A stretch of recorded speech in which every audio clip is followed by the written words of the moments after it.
Je croyais qu'une vie stable suffisait. Pas exaltante, pas romantique, juste suffisante. Quand Georges et moi nous sommes mariés, je n'ai pas été emportée par un tourbillon de passion. Pas de déclaration enflammée, pas de serment fiévreux. Juste un accord tacite, une entente muette entre deux personnes honnêtes qui pouvaient bâtir une vie solide ensemble. C'était ça l'amour, pensais-je, celui qui dure. Pendant 50 ans, j'ai porté son nom comme un manteau confortable. Nous avons élevé Sophie et Étienne, remboursé un pavillon modeste près de Caen, organisé des apéritifs communaux pour l'école et partagé les bancs de l'église Saint-Matthieu hochant la tête au même cantique chaque dimanche. Pour le bourg, Georges Mercier était un pilier. Il a construit la bibliothèque municipale quand personne d'autre ne s'y risquait. Entraîné l'équipe de foot des gamins pendant près de 20 ans, même après qu'Étienne eut grandi. Quand le lycée a eu besoin d'une nouvelle aile, c'est Georges qui a présidé le comité de collecte Georges, dont les discours ouvraient les cœurs et les portefeuilles. On l'appelait la conscience du village, aux réunions du conseil. Moi, je l'appelais Georges, et parfois quand nous étions seuls, mon chéri. J'ai appris tôt à ne pas attendre de grands gestes. Georges montrait son amour autrement, un radiateur réglé 1 degré plus haut les hivers rudes, un café au lait fumant posé sur la table les matins, où je faisais des heures supplémentaires à la clinique. Des petites choses constantes. Je me disais que c'était ça le vrai amour. Pas d'éclat, juste une flamme douce et durable. Les années se sont empilées comme des draps bien pliés. Les anniversaires passaient avec des cadeaux pratiques, un manteau chaud, un banc de jardin robuste. Les noces venaient et partaient avec des hochements de tête et des mains brièvement serrées. Je n'ai jamais demandé plus. Quand les enfants ont grandi et quitté le nid, Georges restait l'encre de mes jours. Même quand nos conversations se réduisaient à des échanges prévisibles sur la météo ou la liste des courses, j'aimais encore le bruit familier de ses pas dans le couloir, le tintement de ses clés près de la porte. Il y avait des sacrifices, bien sûr, des rêves rangés comme de vieux pulls mités. Les cours de peinture dont je rêvais ont été mis de côté pour les traites et les réunions de parents d'élèves. Les voyages imaginés, Paris au printemps, les gorges du Verdon à l'automne, étaient remis à un jour qui n'arrivait jamais. Mais je ne m'en plaignais pas. Ou du moins, je ne m'autorisais pas à y penser trop longtemps. L'amour, croyais-je, c'était moins exigé que donner, sans rien attendre en retour. Et j'ai donné. Silencieusement, constamment. Tant et si bien que quand Georges est tombé malade, je n'ai pas hésité à mettre ma vie entre parenthèses pour lui. J'ai dormi sur des chaises d'hôpital, appris à prononcer les noms compliqués de ses médicaments, répondu aux appels d'amis qui voulèrent des nouvelles, mais n'avaient ni le temps ni le courage de venir. S'il existait un grand livre comptant les sacrifices contre les récompenses, je pensais que le mien s'équilibrerait un jour. J'y croyais. Je croyais en lui, jusqu'à ce que je trouve les lettres. Et tout ce que je pensais savoir de l'amour de Georges s'est brisé comme du verre échappé des mains. Le premier flocon de l'hiver est tombé le matin où j'ai accepté de trier les affaires de Georges à l'école. 6 mois après sa mort, le nouveau directeur voulait libérer la salle de stockage encore marquée de son nom. Emmitouflé dans un manteau raisonnable, chaussé de bottes épaisses, j'ai traversé le parking gelé jusqu'au vieux bâtiment de briques rouges. Le concierge, un homme maigre aux dents tachées de café, m'a tendu un trousseau de clés en marmonnant « Prenez votre temps ». La salle était nichée dans une aile reculée après des classes désormais remplies d'élèves que Georges n'aurait jamais connues. La porte a grincé sous ma main, révélant une odeur de poussière et de vieux livres de craie et d'été oubliés. J'ai trié lentement, méthodiquement. Des plaques, des certificats encadrés des coupures de journaux jaunis sur des collectes de fonds et des prix scolaires. Une vie d'applaudissements polis figée dans des cadres fragiles. À mi-chemin, j'ai remarqué une armoire métallique dans un coin. Vieille cabossée, le tiroir du haut coincé par des années d'humidité. J'ai tiré plus fort. Il a cédé en gémissant. À l'intérieur des dossiers banals, registre du personnel commande de fournitures paperasses d'une petite école de province. Puis entre 2 chemises gonflées, une enveloppe Kraft sans étiquette. Légère, presque trop. Dedans, soigneusement attachée par un ruban bleu fané des lettres. Des dizaines, peut-être plus. La curiosité m'a piqué. Je savais que je ne devais pas fouiller, pas maintenant, pas ici. Mais le ruban s'est défait sous mes doigts. La première lettre datait de août 1969. L'écriture était celle de Georgenette, précise un peu désuète. Ma très chère Margot, j'ai cligné des yeux. Margot, une ancienne élève, une amie oubliée. J'ai lu le cœur battant plus fort à chaque ligne. Tu aurais ri aujourd'hui en me voyant marteler la première étagère de la bibliothèque. Les clous pliaient, le bois craquait, mais j'ai pensé à ta patience, et je l'ai fini. Chaque fois que je parcours ces couloirs, je me demande si tu le ressens aussi, cet appel de ce qui aurait pu être. Une autre lettre. Les jours sont longs ici sans toi. Elle est gentille, je suppose. Pas toi. Jamais toi. Mais parfois, quand la lumière accroche ses cheveux, elle me rappelle toi. Les mots m'ont écrasé une tempête grondant dans ma poitrine. Elle, c'était moi. J'étais le substitut, la doublure. Mes mains tremblaient en feuilletant d'autres lettres, reconstituant une histoire dont j'ignorais faire partie.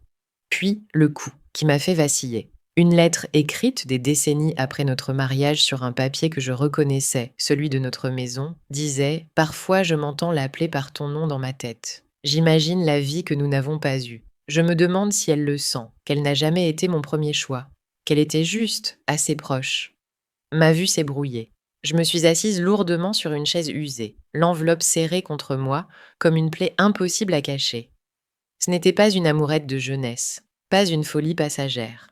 Georges avait porté cet amour, ce manque de Margot, tout au long de notre mariage. À travers chaque anniversaire, chaque noce, chaque café partagé à notre table usée. Et moi, j'avais été le lot de consolation qu'il avait appris à accepter. Les lettres ont glissé de mes mains, éparpillées sur le sol poussiéreux. Dehors, la cloche de l'école a sonné, marquant la fin de la journée. Mais dans cette pièce, quelque chose de bien plus grand s'était achevé. J'ai ramassé les lettres, les mains tremblantes, comme si je rassemblais les fragments d'une vie qui n'était pas la mienne. La poussière collait à mes paumes, mais ce n'était rien face au poids qui s'installait dans ma poitrine. Assise parmi ces papiers jaunis et ces promesses oubliées, j'ai lu. Lettre après lettre. Année après année. Georges n'avait jamais cessé d'aimer Margot. Pas quand nous avons acheté notre maison, pas quand Sophie est née la nuit où il écrivait « Je l'ai tenue aujourd'hui, l'enfant que nous avons créé », mais je ne voyais que l'écho d'une vie que j'étais censée vivre ailleurs.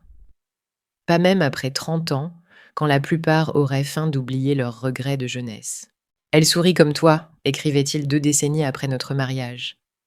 Mais ce n'est pas pareil, ça ne le sera jamais. J'ai lu jusqu'à ce que les mots se fondent, jusqu'à ne plus distinguer son désir de mon humiliation. Chaque geste gentil, la couverture tirée la nuit, la main posée sur mon dos à l'hôpital, semblait empoisonné. Pas parce qu'il n'était bien pas sincère, mais parce qu'il ne m'était pas destiné. Je repensais aux fois où il regardait à travers moi lors des pique-niques paroissiaux, aux absences qu'il imputait au travail, aux soupirs qu'il cachait, quand il pensait que je ne voyais pas. Combien de ces moments étaient alourdis par cette comparaison invisible ? Combien de fois avais-je été jugée face à un souvenir et trouvée insuffisante ? Le pire n'était pas la trahison, ni même cet amour qu'il avait chéri en secret, nourri dans l'ombre. C'était de réaliser qu'il s'était contenté de moi, et que j'avais célébré cela. J'avais pris la gratitude pour de l'affection, la commodité pour du dévouement. J'avais bâti ma vie sur des fondations fissurées avant même la première pierre. Je repensais à nos vœux sous les poutres blanches de l'église Saint-Matthieu. Dans la santé et la maladie pour le meilleur et pour le pire. J'y avais tenu même quand la vie nous écrasait. Même quand l'étincelle entre nous s'était ternie en routine, je n'avais jamais flanché, pas une fois. Les larmes brûlaient de mes yeux, mais je les ai retenues. Je suis restée là figée tandis que les derniers rayons du jour filtraient, par les stores fendus, zébrant les lettres d'or et d'ombre. Margot n'avait jamais répondu. Pas une seule fois en toutes ces décennies. Georges avait attendu une réponse qui n'était jamais venue, et moi j'avais aimé un homme à moitié présent, à moitié absent. Dans le silence de cette pièce oubliée, je pleurais non seulement Georges, mais la femme que j'avais été, celle qui croyait que la loyauté pouvait gagner l'amour, que la patience pouvait créer du bonheur là où il n'existait pas. Ce n'était pas seulement Georges qui m'avait menti, je m'étais menti à moi-même. Avec le recul, les signes étaient toujours là. Je les avais simplement appelés autrement. Il y avait la façon dont Georges évitait mon regard quand je m'apprêtais pour les grandes occasions. Anniversaire, noces. Je me disais qu'il n'était pas homme à faire des compliments, que la timidité le rendait silencieux. Mais maintenant je voyais un regard poli, un sourire forcé, pas plus d'admiration qu'on en offre à un inconnu qui s'efforce trop. Je me souvenais de ce voyage en Bretagne il y a des années, dans un petit chalet près de la mer. J'avais préparé des sandwichs du citron pressé, une carte des lieux pittoresques qu'il aimerait. Georges avait passé le week-end en silence, assis près de la fenêtre, à fixer l'océan. Quand je lui ai demandé s'il était heureux, il m'a embrassé le front distraitement et a dit « C'est beau, mais ce n'est pas ce que j'imaginais. Je pensais qu'il parlait du paysage. » Maintenant, je savais. Il y avait l'année où Sophie a eu son diplôme quand Georges a disparu 1 heure pendant la fête. Il est revenu avec une excuse vague sur une course. J'avais ri trop enveloppé par la joie du jour pour douter. Maintenant, je me demandais s'il n'avait pas volé ce moment pour pleurer ce qu'il croyait avoir perdu. Même nos soirs tranquilles, lui sirotant son café noir, moi feuilletant des catalogues de jardinage, portaient un vide que nos mots ne comblaient jamais. Je l'appelais confort. Mais le confort ne devrait pas faire mal en y repensant. Et les cadeaux, mon Dieu les cadeaux. Pratiques, utiles. Jamais rien d'extravagant ou de tendre. Un aspirateur, un Noël. Un porte-manteau pour nos 30 ans. Pas de bijoux. Pas de fleurs cueillies à la main. Pas de geste fou qui aurait trahi une faille dans son armure. À l'époque, je les portais comme des médailles. Preuve d'un amour mûr sans illusion.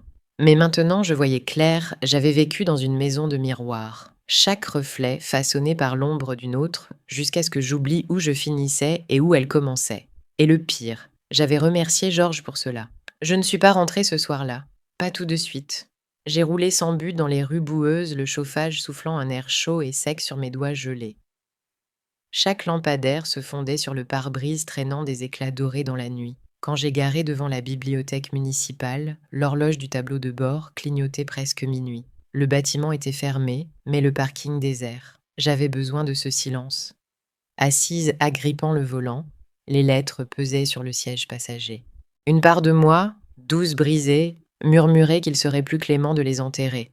Laisser Georges reposer en paix, laisser le bourg croire en son héros, laisser le mythe survivre même si l'homme non. Mais une autre part, celle qui s'était effacée peu à peu pendant 50 ans, savait mieux. Le silence ne m'avait pas protégée alors. Il ne me sauverait pas maintenant. Georges avait fait ses choix. Je ferai les miens. Rentrée chez moi, j'ai agi avec un calme inconnu. J'ai étalé les lettres sur la table à manger, celles choisies ensemble au début de notre mariage. Solide plutôt que chic, avait insisté Georges, comme s'il se préparait à une vie d'endurance plutôt que de passion. J'ai choisi soigneusement, pas toutes les lettres, juste assez. Assez pour révéler la vérité sans tomber dans la mesquinerie. Assez pour montrer que Georges Mercier, qu'on voulait immortaliser avec des plaques, avait bâti sa vie sur un désir inassouvi pour une autre. À la photocopieuse du bureau, j'ai fait des copies nettes, la machine ronronnant comme une complice fatiguée. Puis j'ai glissé les copies dans une enveloppe Kraft, sans adresse, sans empreinte, sauf les miennes. Le lendemain, je suis allée au bureau administratif de l'école. J'ai souri à la réceptionniste, signé le registre des visiteurs d'une main ferme et posé l'enveloppe dans la boîte du courrier interne. Pas d'hésitation, pas de regard en arrière. Dehors, le vent hurlait glacial à travers le parking. J'ai remonté mon manteau, baissé le menton et continué à marcher. La cérémonie pour renommer l'école était dans 2 semaines. Je ne savais pas ce qui se passerait quand ils ouvriraient l'enveloppe. S'ils étoufferaient l'affaire, l'enterreraient, feraient semblant de rien. Peu importait. Pour une fois, la vérité n'avait pas besoin d'être portée par d'autres. Elle était mienne, et déjà libre. Le matin de la cérémonie, le ciel était clair et cassant, un de ces jours d'hiver où le froid tranche comme du verre. Je me tenais au bord de la pelouse de l'école, les mains enfoncées dans mes poches, mon souffle formant des volutes dans l'air. La foule s'était rassemblée tôt, professeurs-élèves, élus en habits du dimanche journalistes locaux, installant des trépieds fragiles qui vacillaient sous le vent. Au centre, sous un tissu de velours, le nouveau panneau Académie Georges Mercier. Le maire. Un homme rond au foulard rouge feuilletait ses fiches près du pupitre. À côté, le directeur d'école piétinait, jetant des regards nerveux à la foule. Déjà des fissures lézardaient la façade soignée de la matinée. Les membres du conseil chuchotaient. L'assistante du directeur serrait un dossier les jointures blanches. Quelque chose avait changé. La lettre avait atteint sa cible. Je me suis rapprochée me glissant parmi les parents et les élèves, juste une silhouette emmitouflée parmi d'autres. Personne ne me prêtait attention. Tous observèrent les officiels où les sourires se crispaient, les yeux s'agitaient. Le maire a tapoté le micro. Il a grésillé. Il s'est raclé la gorge forçant un sourire. Bonjour à tous. Nous sommes réunis pour honorer un homme dont l'héritage a façonné cette école, ce village. Georges Mercier incarnait le dévouement, le service. Et il s'est tu. Un téléphone a vibré bruyamment dans la foule, puis un autre. Les têtes se baissaient. Les sourcils se fronçaient. Les murmures montaient, comme une marée. Quelqu'un avait divulgué les copies. Un membre du conseil, une assistante, un employé rongé par la culpabilité, je ne savais pas. Peu importait. Autour de moi des bribes. Tu as vu les lettres. Il écrivait à une autre pendant des années. Ce n'était pas une erreur, une obsession.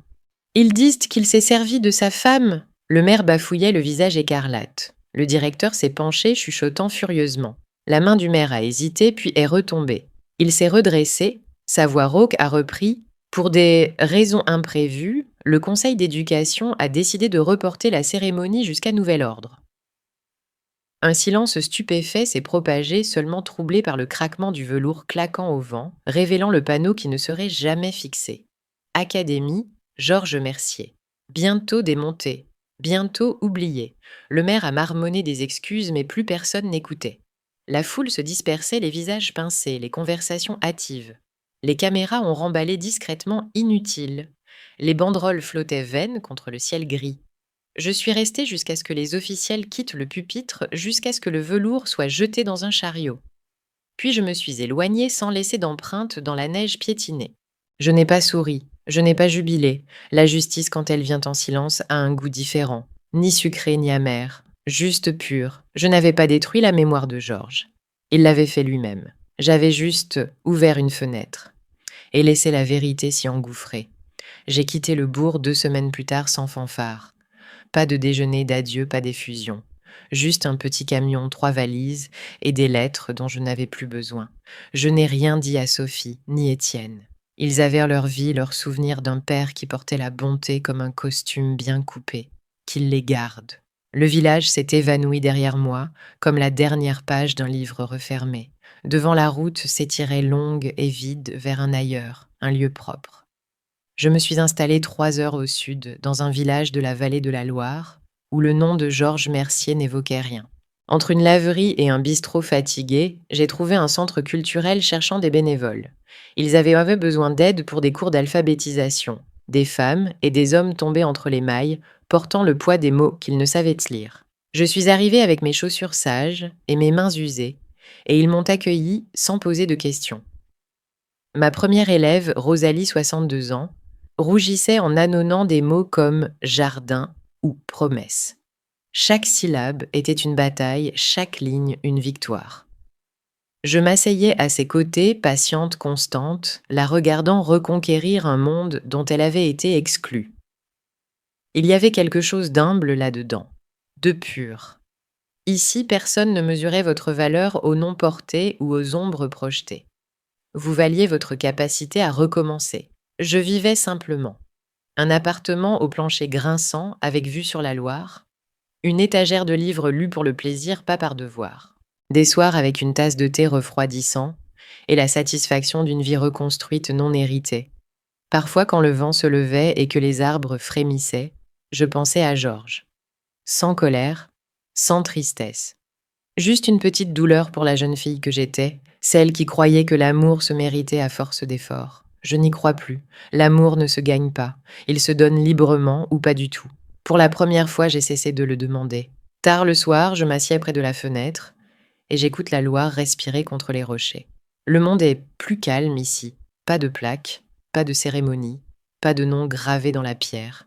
Juste l'eau qui avance emportant ce qui n'a plus sa place.